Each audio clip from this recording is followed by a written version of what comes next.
Neverending Chain by Dragon Translator, Chapter 44. That Will Never Change. Frostfire shifted around so that he could look up at the male Night Fury. He tilted his head, then looked towards his mother.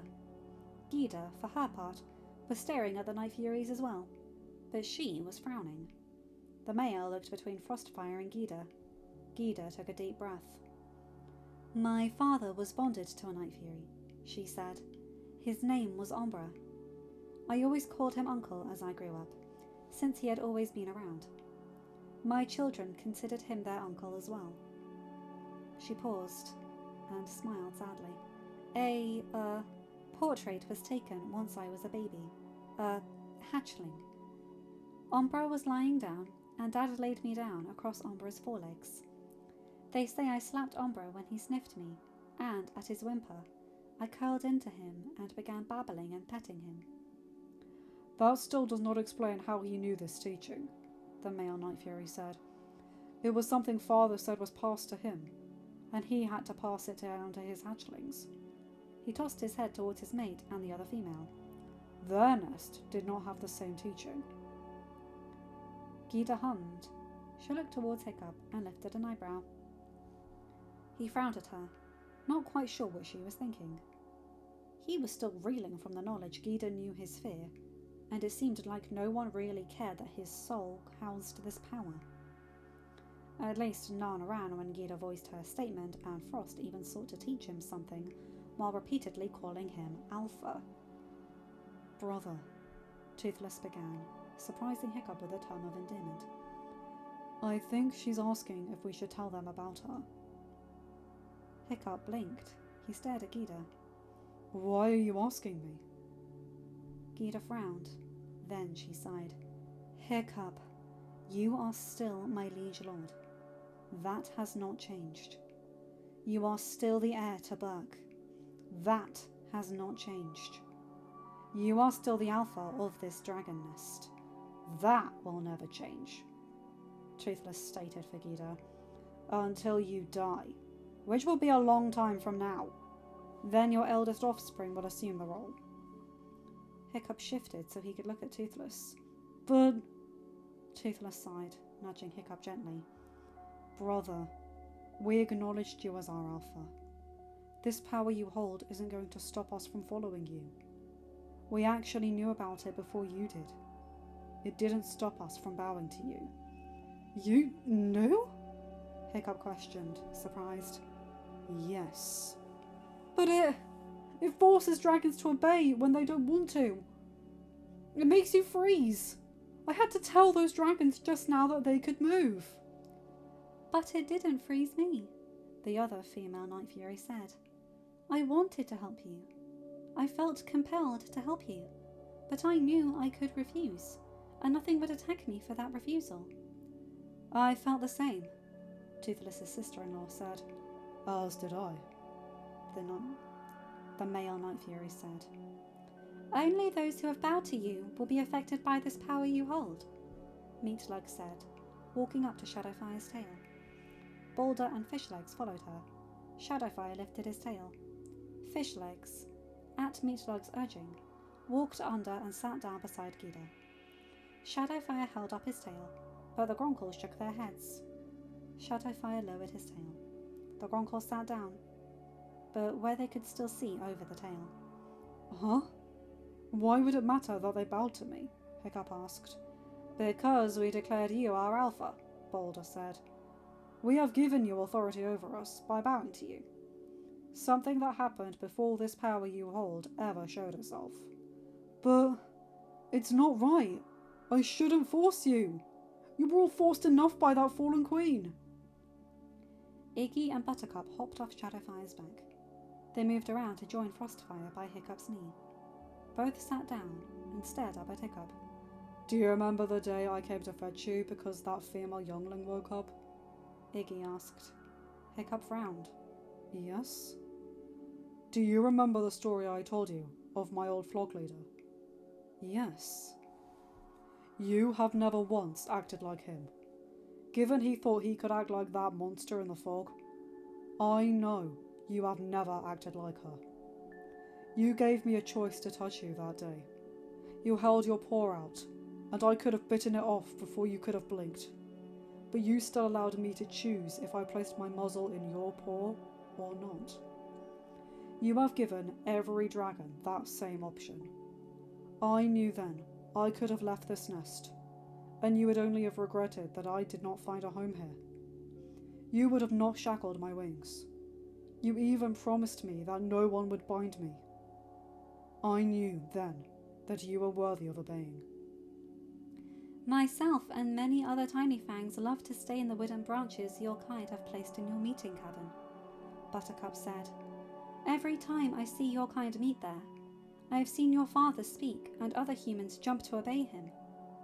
Is your father forcing them to act? Or is he giving a command because the humans acknowledge him as their flock leader, and thus worthy of obeying? Hiccup frowned, sitting back. But in the Great Hall, earlier, I had to tell every dragon things were fine before they could move. My father never does that to the humans. Actually, Astrid said, he has, to a certain degree. During a raid when you were in the forge and not out. She paused, frowning, then continuing on. I saw him once, when Fish and I were putting out a fire on Gida's cloth shed. The dragons were flying away, but many of the warriors were still ready to fight and attack. One even claimed a dragon was in the trees behind Flemmer's farm. They all headed for the bridge. Chief bellowed at them to stand down, and that the raid was over. The movement one saw turned out to be Gustav, who had run when the raid started.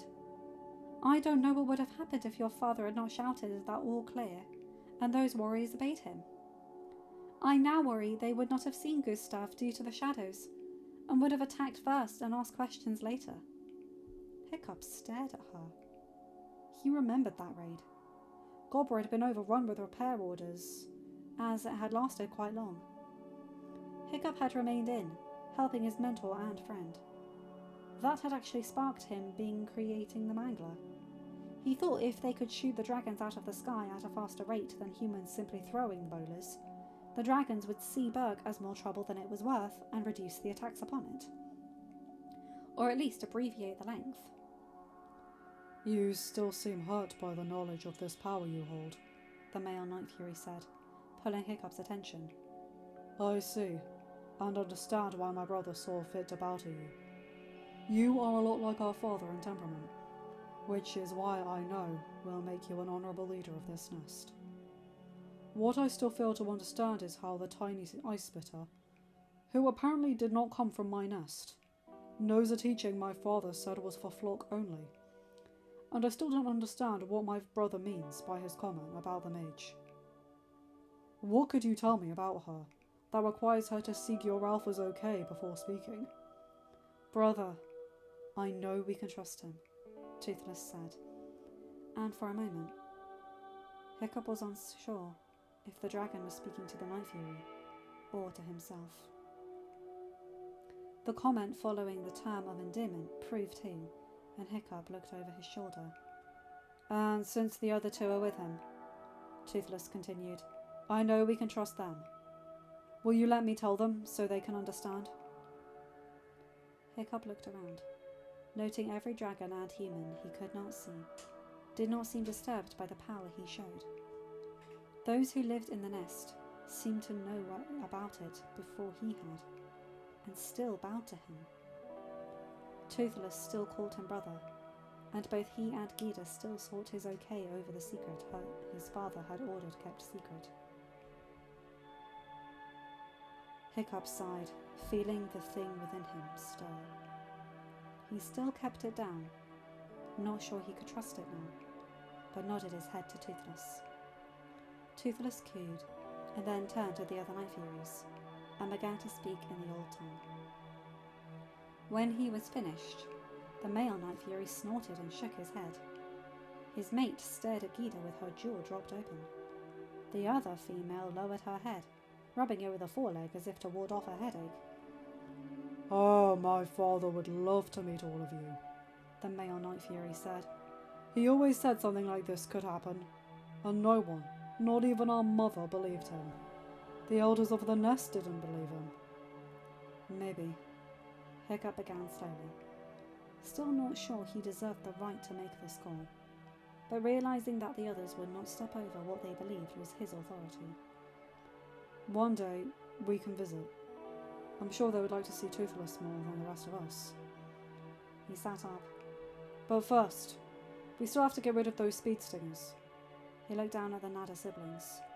These little ones need to get back home. He still did not think he held any right to be the dragon's alpha, but he would not let the young who seemed to trust him be harmed by the invading speed stingers. He still owed them that. End of chapter. Hi guys, hope you enjoyed this one. I like this. They're learning and they're growing, and they're telling Hiccup that it's okay. You're okay. That's really important for people to hear when they're going through something like that. I've had to have that reassurance myself. Anyway, you guys know the drill. Like, comment and subscribe and hit that bell to be notified for whenever I upload a new video. Have a good day, night or whatever time zone you're in. Bye my guys, gals and non-binary pals. I'll see you in another video. Take care. Love you.